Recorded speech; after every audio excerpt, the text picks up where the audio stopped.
y'all. My name is Jasmine Jones. I'm a licensed clinical social worker, and you are now watching Black Girl Therapist in the Wild. And this is a little show I like to call Therapist Sips and Reviews. Today we are reviewing Euphoria, Season 2, Episode 3, Ruminations, Big and Little Bullies. And we are sipping on the pina colada Simply Lemonade with vodka. Yes. So, this episode was interesting in that we see the depravity, and this is like a I wouldn't call it a lighthearted depravity that drugs can take you into, but it's just kind of like it shows you how impulsive and random drugs can make you. What addictions can do. But let's start off where the show started off with Cal.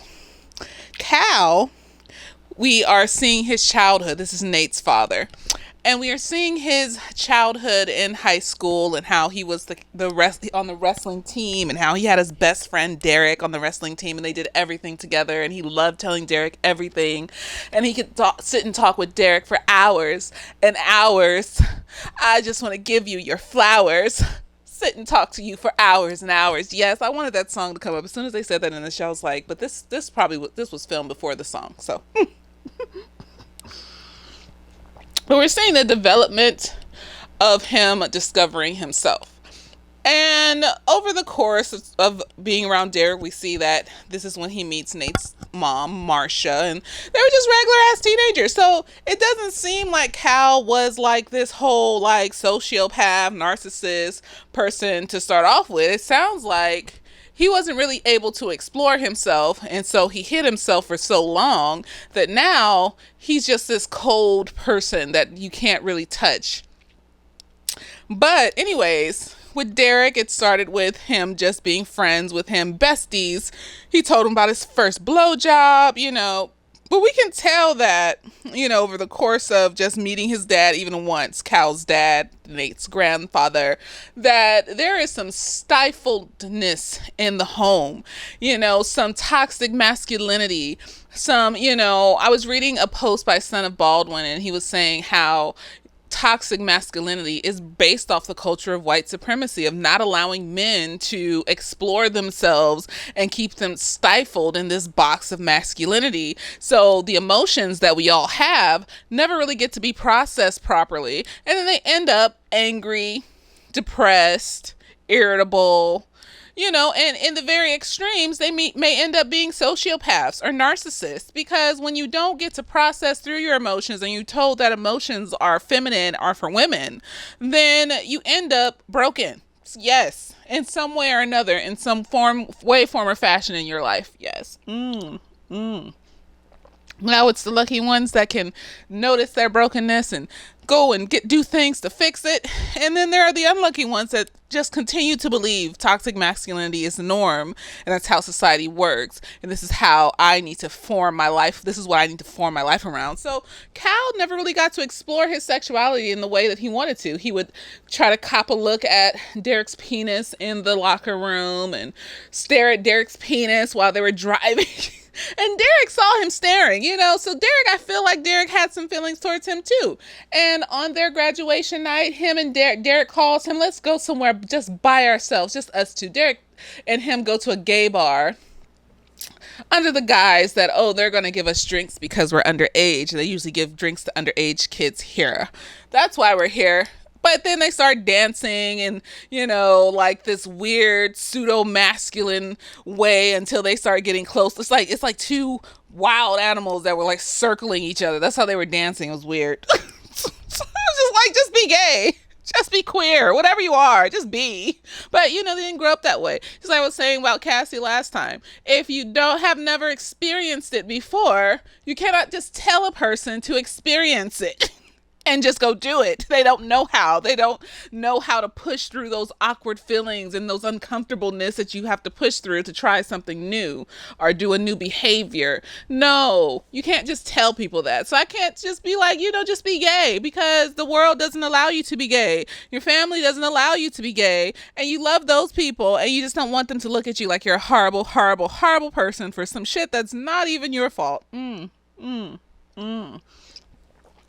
And so they end up kissing at the gay bar. We don't know if they have sex or not. It's, whatever. But the next morning, I'm assuming it's the next morning. It makes it look like it's the next morning. Marsha calls Cal and says that she's pregnant with Nate. And she asked him, is he happy? Is he, why would he be happy? He's 18, and, I kind of like understand where men are coming from. Like, because accidents happen, you can wear a condom.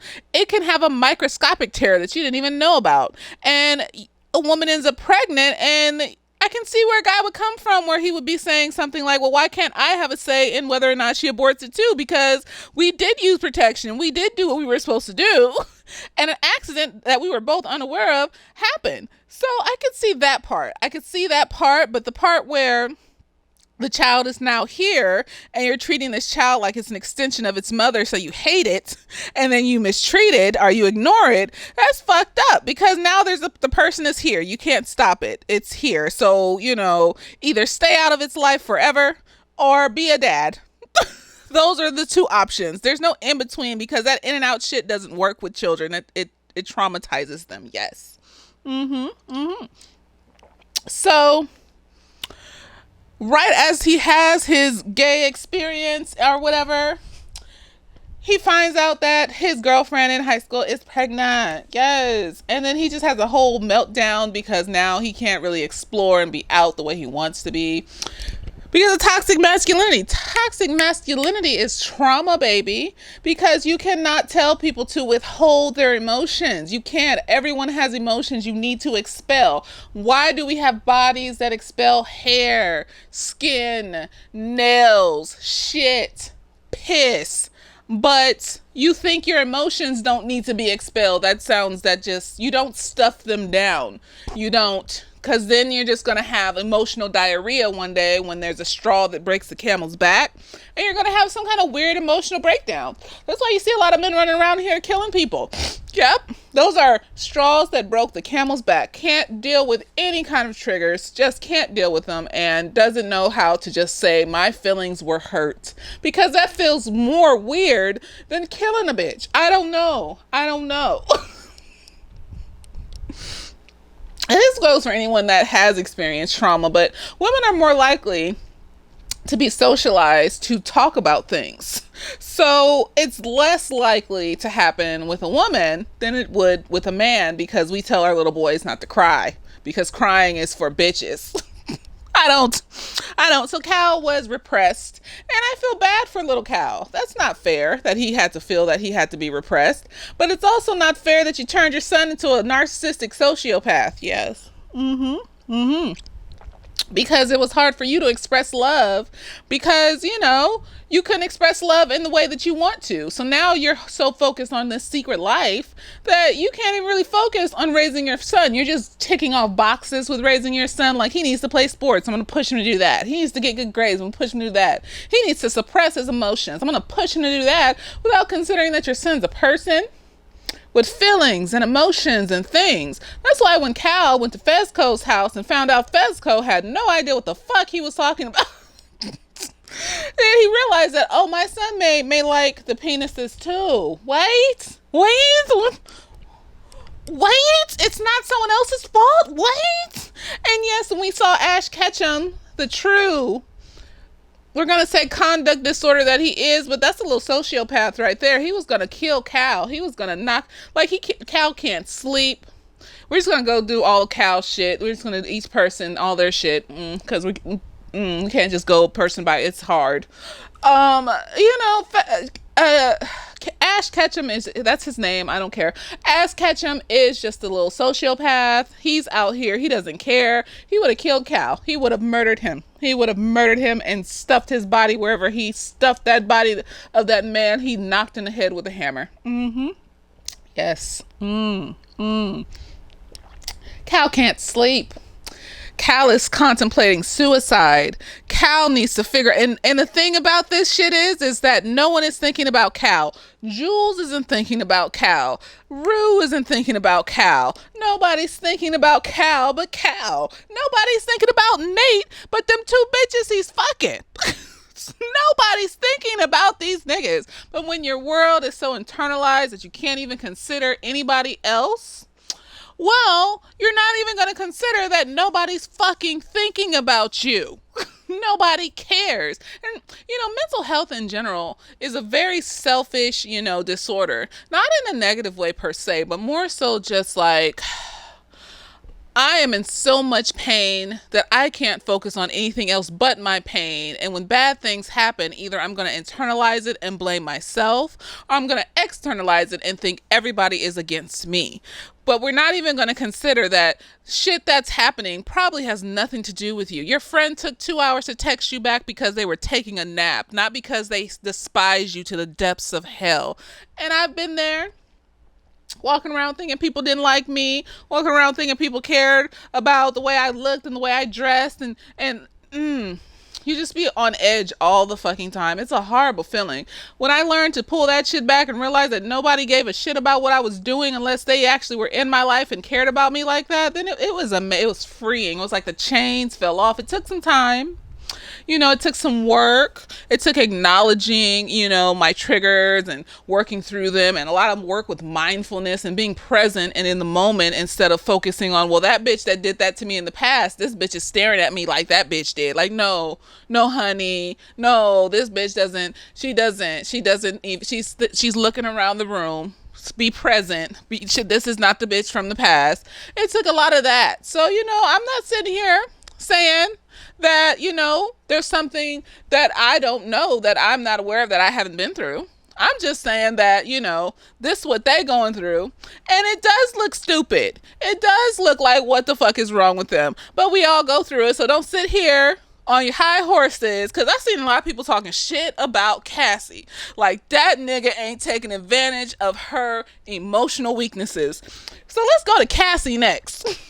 We can go to Nate, but Nate's still doing the same shit. Fucking bitches, leaving hoes, manipulating bitches, doing the same shit he been doing. There's nothing new in this episode about Nate. Kat, she's still pretending to be, this person that she's not. She goes on a dinner with Ethan and his parents. She doesn't know who the fuck she is. They ask her to tell them about herself. She doesn't know who the fuck she is.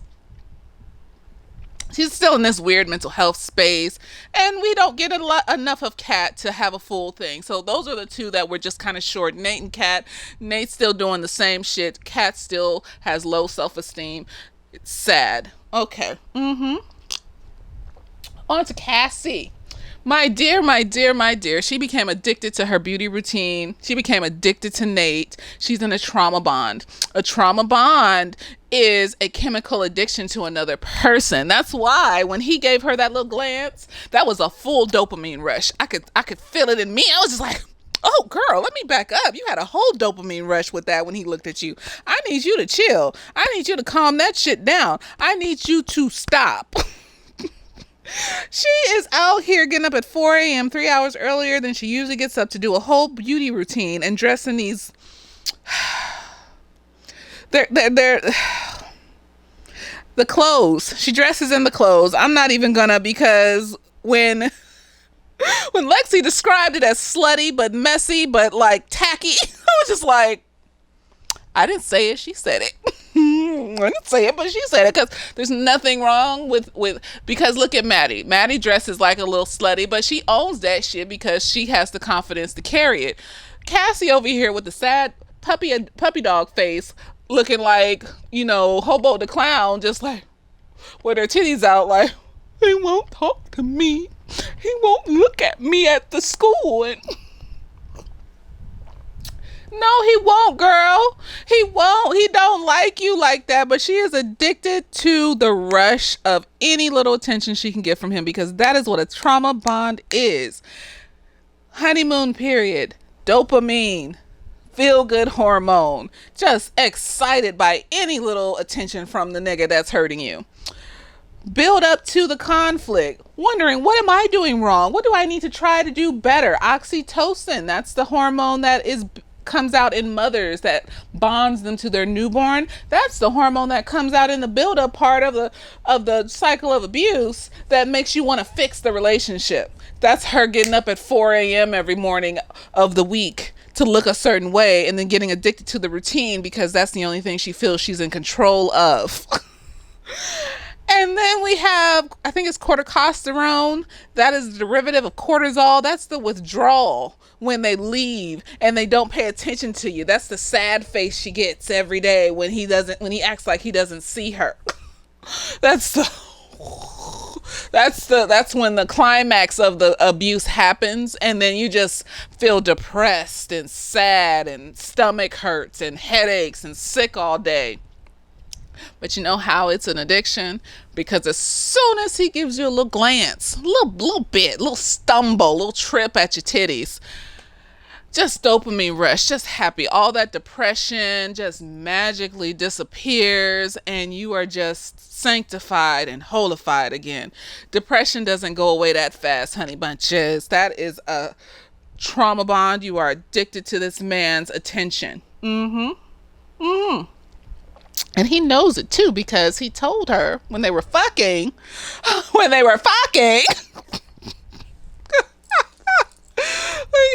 told her when they were fucking that, I'm sorry, that he's in love with her sickness. She's in love with being his secret that she can't tell a soul to, because there's a rush there, and we get addicted to the rush and we think that's love. And then when people are nice to us and show us that they actually give a shit about us, we don't understand it, because there's no rush, there's no ups and downs and labeledness, there's nothing. It's just like, oh, he's being nice to me. He's weak. He's trash. I don't know. Or we are trying to heal, but we don't know why we don't like this person, even though they're nice to us, and we're questioning ourselves, like, what's wrong with me? Or someone's nice to you and you just don't have shit in common. That can happen too. But with her, it would be that if someone did come along and was genuinely nice to her, she probably wouldn't know what the fuck to do with it. When there's no rush, we don't know what to do. So Cassie is over here addicted to her little morning routine, addicted to looking a certain way every morning. She even just dropped the act and one day dressed like Maddie. And Maddie's just looking at her like, what the fuck is wrong with you? And then, like, you know, when she's with Maddie, she's like hyping Maddie up, because Maddie's thinking like, maybe I was worse off when I'm not with Nate versus when I'm with him, because all I can think about is the good parts. And then she's trivializing the bad parts. She's just like, I mean, were the bad parts really that bad? Yes, girl, he hit you in the face, he beat your ass. Yes, it was that bad. He's trying to control you but you know, when we're in a trauma bond and our person of choice, our abuser, has given us space, has given us the silent treatment, that fiending for that honeymoon period, that fiending for that dopamine rush starts to kick in. And then we're just like, that one time he bought me flowers, you know, even though he beat me every day for 6 months, one time. I'm sorry. This isn't funny, but it's like, it's making me think of shit I've been through. That's why I'm just like, what the fuck was wrong with you, bitch? That one time he bought me the flowers during those 6 months. I mean, what's the beat? Getting my ass beat every day? Was it that bad? Was it really? Because it makes me feel good inside, and that's the dopamine making you feel good. See, when you break it down to facts like that, like it's a physical thing, it's not just an emotional or psychological thing, then you can kind of better understand why it's hard for people to leave these relationships, because they feel sick. Your body will go through withdrawals just like a crack addict will go through withdrawals without the crack, because the high rates of dopamine that was rushing through the honeymoon periods and then going through that cycle of fight, flight, or freeze over and over again fucks up your mind. It fucks up your neural networks and shit in your brain. And it gives you trauma brain. And so you're fiending for your drug of choice at all times, for your person of choice, for your abuser. This show is about a bunch of kids that's addicted to random things, different things. So Cassie, people talking shit like they ain't never been through some shit like that before. You ain't never fucked around with some fuck boy that has you on a leash doing crazy people shit. You ain't never slashed nobody's tires. I never did that because I'm not. I have two rules. I will not embarrass myself. I will not go to jail for some nigga. I will not go to jail, period. Unless you are my child and I am protecting you from something and I have to kill somebody because they touched you, I will not go to jail for anyone. So, but there are women out here like, you ain't never slashed nobody's tires, you ain't never checked nobody's cell phone because this nigga has cheated on you for the 50th time and you just need some evidence. You ain't never been pulled into crazy people land doing shit you would never do before because of some nigga that is giving you that push-pull, that Indian giver shit. Like, I'm gonna just give you the disease blankets. It's keeping me warm, even though I have the syphilis and the smallpox. At least it keeps me warm. I'm gonna lie to myself. You know what I mean? Like, people is fucked up. Leave Cassie the fuck alone. Like, y'all ain't never been through some shit like that. When I look at Cassie, I see myself in my 20s. And I'm just like, girl, we grew. She's a fucking teenager and she's not being monitored and she doesn't have anybody to talk to. So yes, you're gonna see the worst of the worst with this bitch. She may slash some tires. She may be pushed to the edge. She may fight a bitch. Yes, that's what happens when you are in a cycle of trauma, of abuse. I feel bad for Cassie. Girl, I know, girl. I know. And then he didn't show up at the end. They was fucking every Friday like clockwork. And then his ass went back to Maddie. And I was like, I know, girl. He is using you. Cassie, I wonder what her breakdown's going to look like. It's going to be some shit. Maddie going through the same thing. But Maddie has the ability to argue. She argues.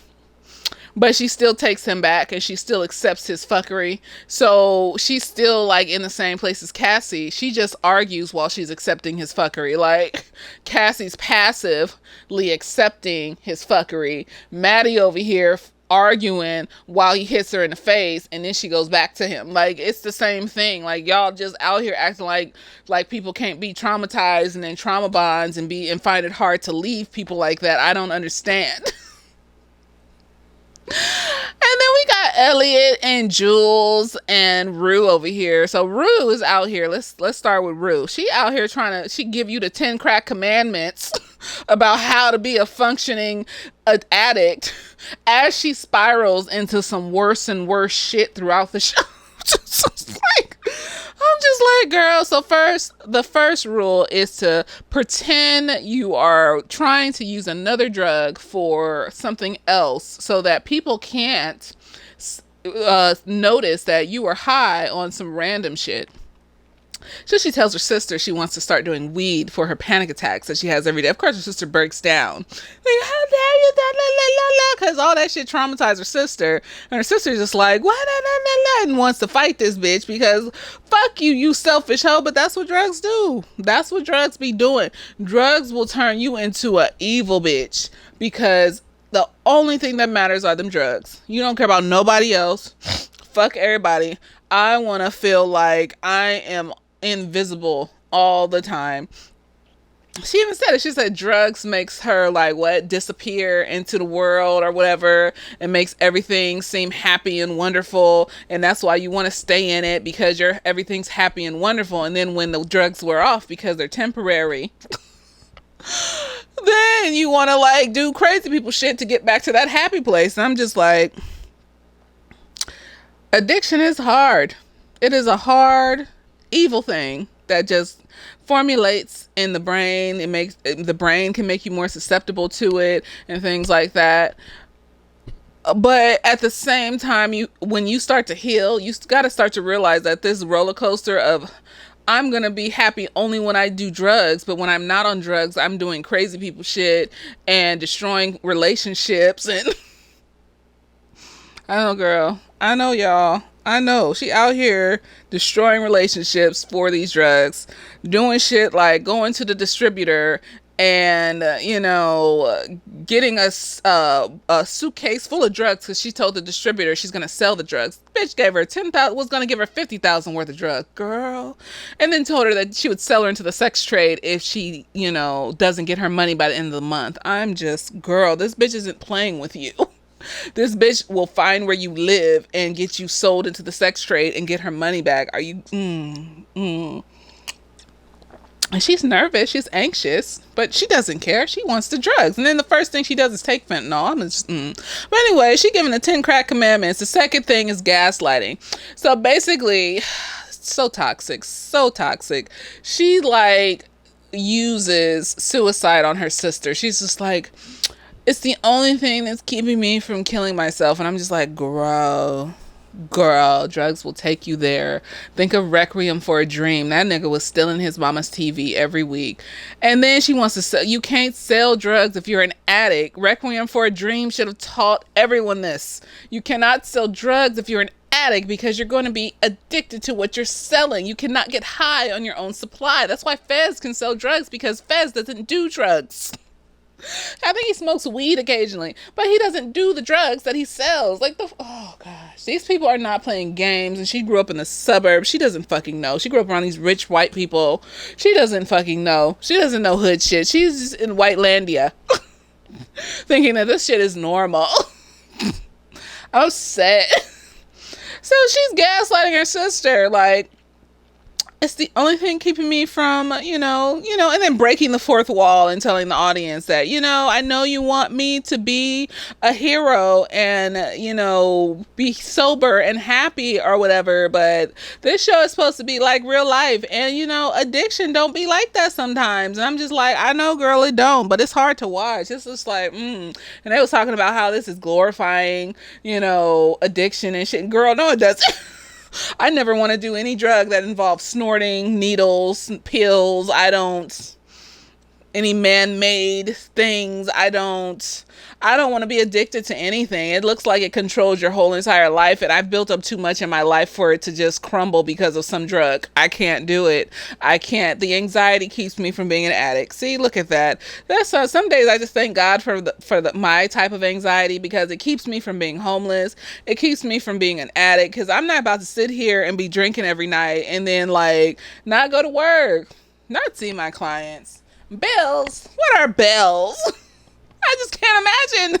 I just can't imagine. And that's why when I look at addicts, I'm just like, it gotta be some serious shit going on emotionally to make you want to fuck your shit up that bad.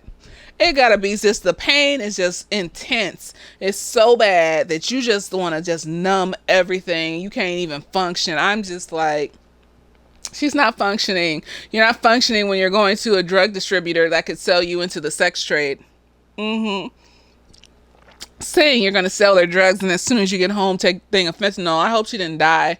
I doubt it. We're only on episode 3. Episode 4 is tomorrow, so, But, she's out here lying to Jules, and then her and Jules and Elliot are becoming fast friends, magical, and they're riding on bikes, and they're playing, like, little kid games. They're doing teenager shit for most of the episode, like playing Truth or Dare, got Jules pissing in the street, got this nigga going up to niggas talking about, oh, do you do scat? I do scat. Let's eat shit together.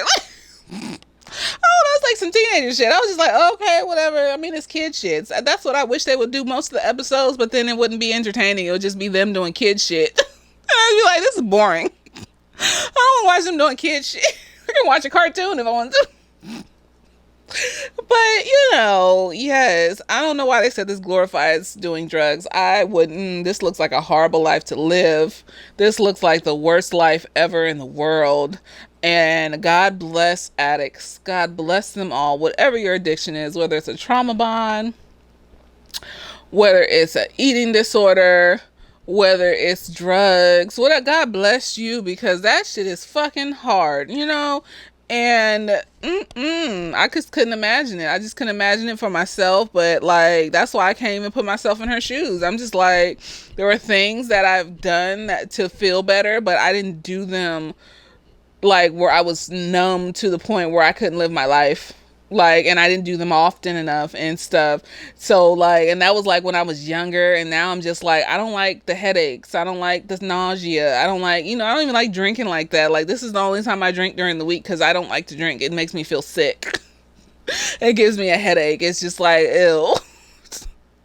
But yeah, it's a lot. And so they doing little kid shit. And so, Jules trying to fill out Elliot because she think Elliot want to fuck Rue, when in reality, her and Elliot start flirting towards the end.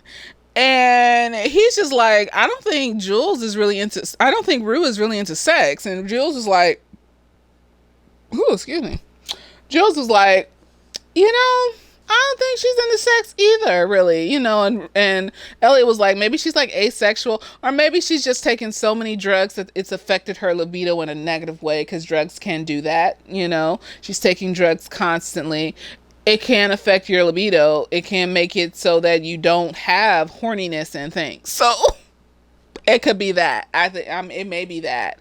They trying to speculate if she's asexual and shit. No. And then he starts flirting with Jules, like, oh, you're so beautiful and your art is so amazing and should be in the MoMA and you have nice tits and and Jules just like, oh, and he's like, but I'm sure Rue has told you all of this before. I think Rue has given Jules compliments before, but the way that nigga was looking at her and giving her them compliments, I don't think Rue has been that intent about making Jules feel good. I think she's just happy being in the fantasy of what she thinks her and Jules should be.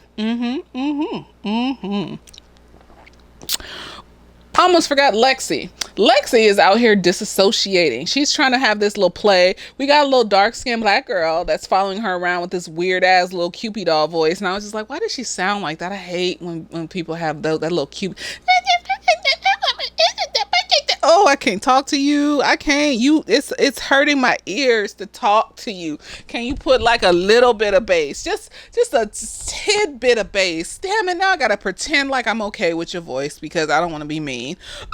So, I hope that she stays out of everything. I hope she just stays a background character. Because like I said, there's been too many dark-skinned black women and girls in these type of movies and shows that are out here holiday hearting it. And I'm just tired. And we don't need to see that. So if they want to keep her in the background, I'm fine with that. And maybe give her less lines to talk because it's not... I don't want to kill her, Steez. You know what? You talk, girl. You talk and you make your money in this show. I'm just going to fast forward it. Because I don't know, I can't do that voice. I can't. It hurts my ears. I can't. But she out here making this play based off her life, and really what's happening is that she's disassociating when things are going on in her home that are just upsetting, and pretending that, her life is a movie, and she goes behind the scenes and, she's showing everybody the cast and crew and doing interviews and showing people the set. At first I thought it was a school because she was doing a play and they just skipped over to this house set. And I was like, how does school afford this set? This is cost money. But it was just her imaginations and whatever. Or it was just the actual set of the show, of course. But she out here disassociating, and it made me think. I was just like, you know what? That's why. That's where a lot of art comes from trauma. Because what happens is when you doing shit like disassociating into books or drawing or whatever, just to get away from the bad things that are happening to you.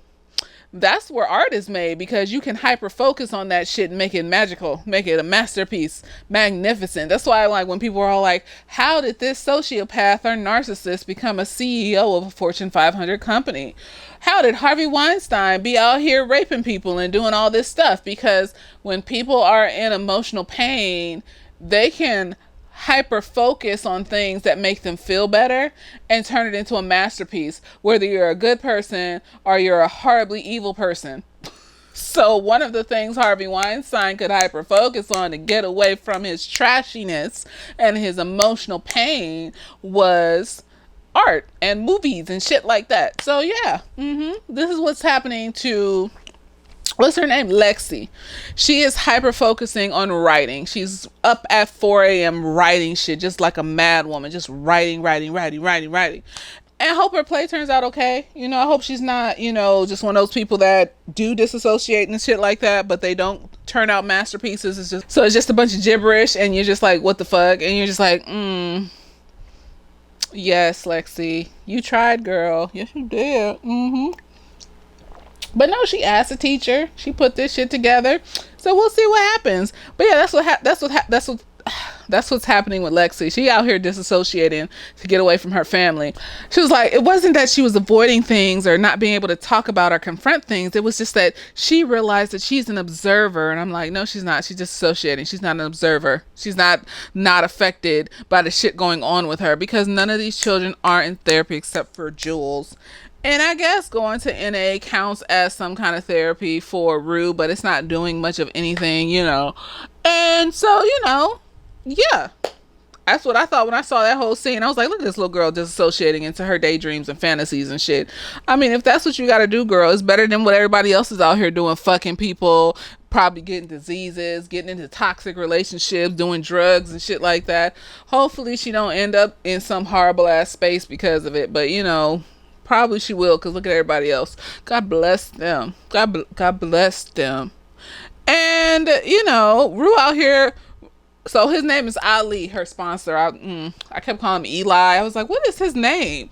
Ali. She ruining relationships. She talking shit to Ali. First of all, she gonna bring the suitcase of drugs to NA. Fucking shit. What are you doing, girl?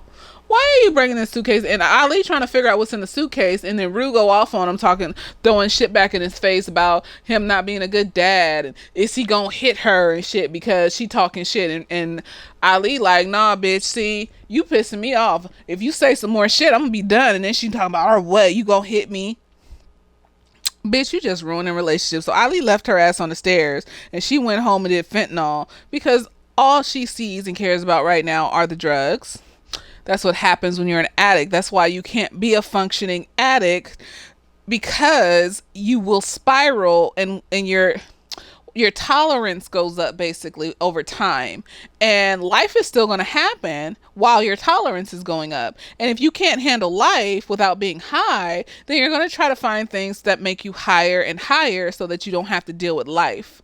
And so that's why you can't be a functioning addict while life is getting harder and harder and all this other stuff. If you don't know how to deal with life, basically, if you don't know how to deal with life, it's hard to be a functioning addict. She doesn't know how to deal with life. She needs to run away from life. And if her tolerance is going up and she's running out of drugs, and there's periods where she doesn't have any drugs, she's going to get desperate to get the drugs. And so that's why she went to the distributor to get a sack full of drugs.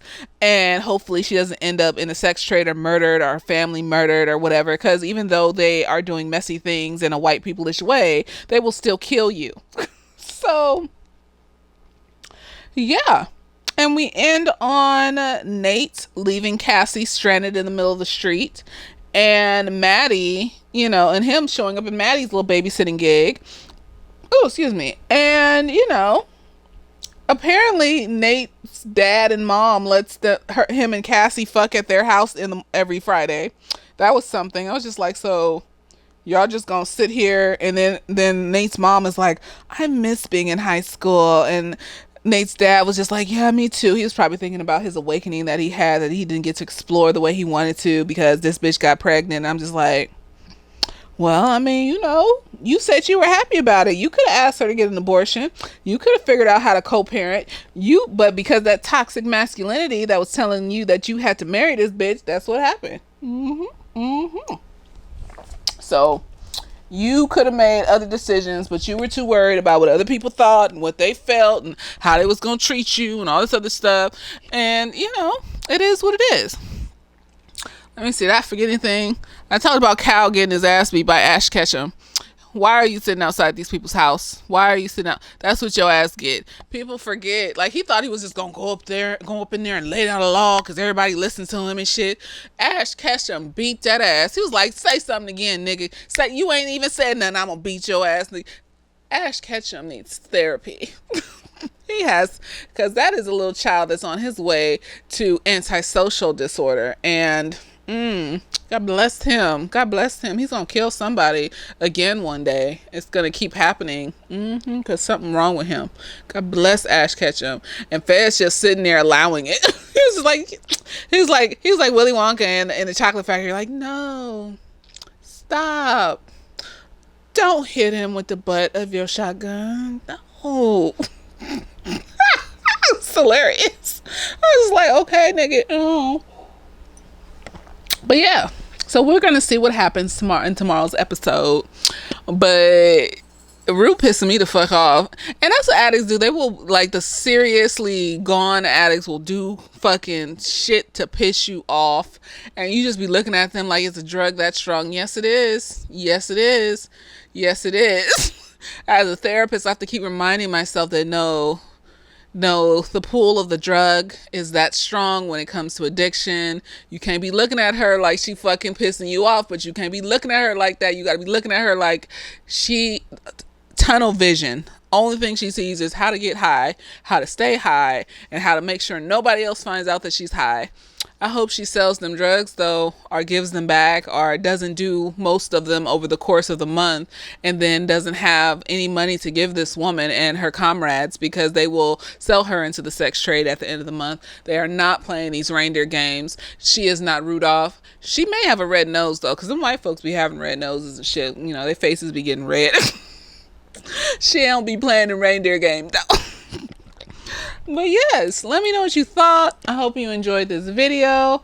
I saw a lot of more views than usual on the last Euphoria video, so I'm glad that you guys watched. I got a few new subscribers. Thank you for subscribing. I enjoy you. Apparently, if I get like 100 more subscribers, you gotta have like 1,000 subscribers, you can get paid off of YouTube. So if you want to like, share, subscribe, do all those things, you know, I can get like a couple cents each view, and that could be a little money to stash away until I get more subscribers and more views, and then I can have like some side money besides my private practice that can be giving me money to travel and do things, and you know, vlog it and shit and put it on here because it's fun to vlog when you travel. I don't know. Buy a house. Shit, I don't fucking know. These people be getting $10,000 a month off this shit. And I just be like, oh, I want people to be watching me like that. People be like extra about shit. And I don't just be giving a fuck. And I'm just be saying shit. And they'll be like, she's a therapist. She's supposed to be professional. And I'll be like, fuck y'all niggas. Okay, I'm a human being. First and foremost. Okay, I am doing my best. I am doing my best in this world. So, whatever. Okay, so thank you for watching. Let me finish this. Later days.